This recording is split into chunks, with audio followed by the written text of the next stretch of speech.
آئیے اصل ماخذ کی روشنی میں کچھ پیچیدہ موضوعات کو بالکل آسان زبان میں سمجھنے کی کوشش کرتے ہیں۔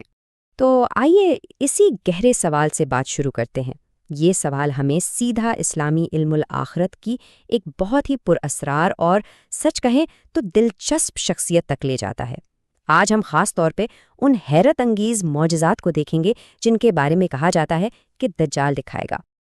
اچھا، تو اس کے ان حیران کن کارناموں کو سمجھنے سے پہلے یہ جاننا ضروری ہے کہ روایات میں اس شخصیت کو آخر بیان کیسے کیا گیا ہے؟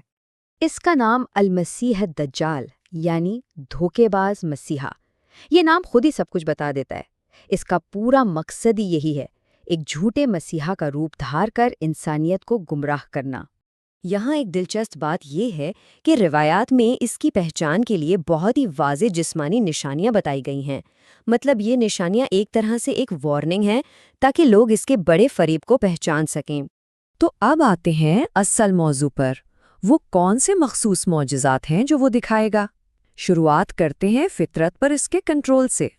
تو یہاں ہم دیکھ رہے ہیں کہ روایت ایک ایسی ہستی کی تصویر کھینچ رہی ہیں جس کا زمین کے وسائل پر سوچیں مکمل کنٹرول ہوگا۔ یہ کوئی چھوٹا موٹا جادو نہیں، یہ تو پورے کے پورے ایکو سسٹم پر حکمرانی کا مظاہرہ ہے۔ اور یہی کنٹرول اس کا سب سے بڑا اور طاقتور ہتھیار بنے گا۔ کیوں؟ کیونکہ وہ ایک ایسے وقت میں آئے گا جب شدید قحط ہوگا۔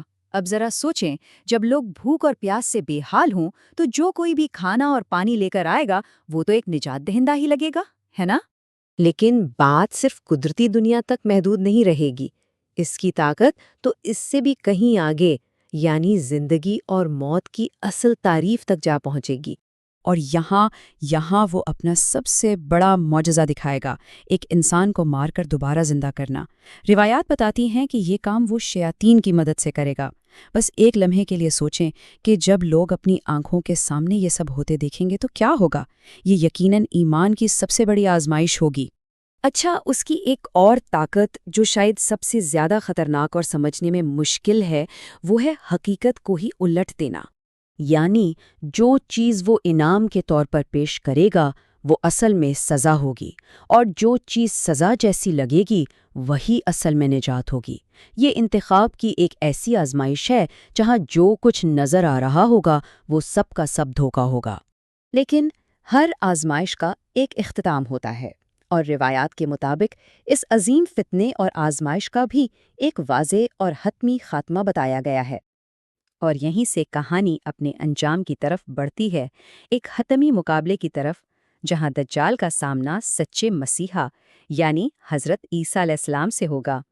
تو یہ بیانیہ صرف آزمائشوں پر آ کے ختم نہیں ہو جاتا، بلکہ یہ انصاف کی حتمی فتح کی کہانی بھی سناتا ہے۔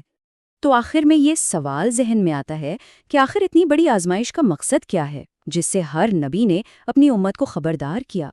یہ پورا بیانیہ ہمیں فریب کی طاقت اور ایمان کی مضبوطی کے بارے میں بہت گہرے سوالات پر سوچنے پر مجبور کرتا ہے، خاص طور پر اس وقت جب ثبوت بظاہر بالکل سچے اور ناقابل تردید نظر آ رہے ہوں۔